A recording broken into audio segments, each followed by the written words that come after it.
नमस्कार. आपण इथं आंबा प्रदर्शन भरवलं आमच्या संस्थेमध्ये. मला खूप छान वाटलं. आंबा उत्पादकांमध्ये खूप प्रश्न आहे, अजून त्याच्यामध्ये व्हॅल्यू ॲडिशन झाली पाहिजे.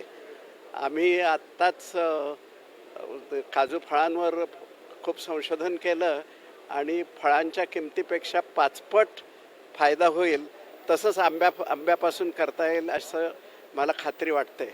आम्ही ऑलरेडी एक कारखाना काढला आहे की आंब्याच्या झाडापासून पाला गोळा करायचा आणि त्याच्यामध्ये एक मँजेफ्युरिन म्हणून एक द्रव्य असतं, ते आम्ही वेगळं केलं आणि ते मँजेफ्युरिनची किंमत ही आंब्यापेक्षा जास्त आहे.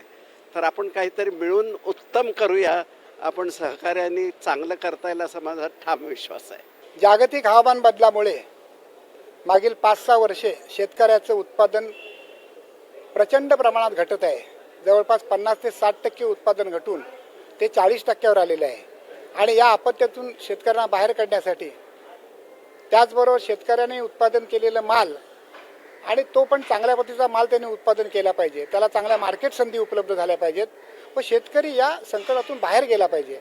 या अत्यंत प्रांजळ हेतून आज महाराष्ट्र राज्य आंबा उत्पादक संघाच्या वतीनं कृषी फलोत्पादन, हवामान बदल, सौर ऊर्जा, सिंचन, साखळी पुरवठा परिषदेचं आयोजन करण्यात आलं.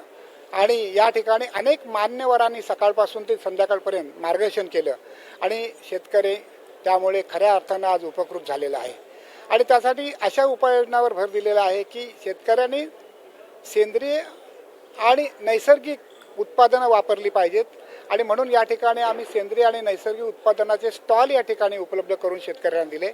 आणि ते चांगल्या प्रतीचं उत्पादन त्यांनी घेतल्यानंतर त्या उत्पादनाला चांगला माल भाव कसा मिळेल, तर त्यांनी तो शेतकऱ्याचा माल APMC व्यतिरिक्त खाजगी मार्केटमध्ये तो विकला गेला पाहिजे. आणि यासाठी आम्ही कॉर्पोरेट सेक्टरची मदत घेत आहोत, चेंबर ऑफ कॉमर्सची मदत घेत आहोत.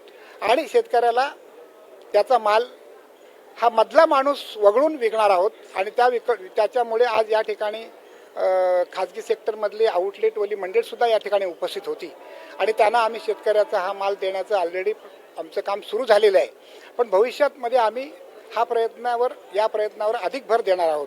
तसेच हे उत्पादन केलेलं माल हा देशातील महत्त्वाच्या स्थळी, पर्यटन स्थळी जर आपण विकला तर शेतकऱ्याच्या हाती 2 पैसे जास्त मिळतील.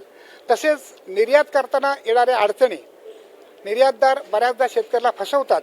आणि म्हणून त्यासाठी आम्ही ECGC लिमिटेड, भारत सरकार यांचं आम्ही सहकार्य घेतोय, जेणेकरून तिथल्या बाहेरनं इथल्या निर्यातदाराला बरोबर पैसे दिले पाहिजे आणि निर्यातदाराकडून शेतकऱ्याला पैसे मिळाले पाहिजेत आणि शेतकरी कुठे फसला गेला नाही पाहिजे.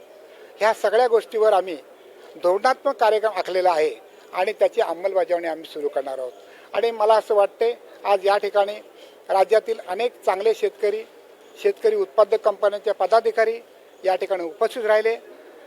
ज्या शेतकरी उत्पादक कंपन्यांनी आणि शेतकऱ्यांनी चांगलं काम केलं त्यांनासुद्धा आम्ही या ठिकाणी सन्मानित केलं. या आजच्या कार्यक्रमास ICT या युनिव्हर्सिटीचे व्हाईस चान्सलर माननीय श्री JB जोशी सर पद्मभूषण उपस्थित होते. तसेच सिडबी बँकेचे जनरल मॅनेजर, त्याचबरोबर बँकांचे प्रतिनिधी, तसेच सर्वांसाठी उपयुक्त असे पंप किर्लोस्कर आणि KSBचे महाराष्ट्राच्या शेतकऱ्यांना उपलब्ध व्हावेत यासाठी या ठिकाणी त्यांचे स्टॉल लावण्यात आले व शेतकऱ्यांना खऱ्या अर्थानं मार्गदर्शन करण्यात आले.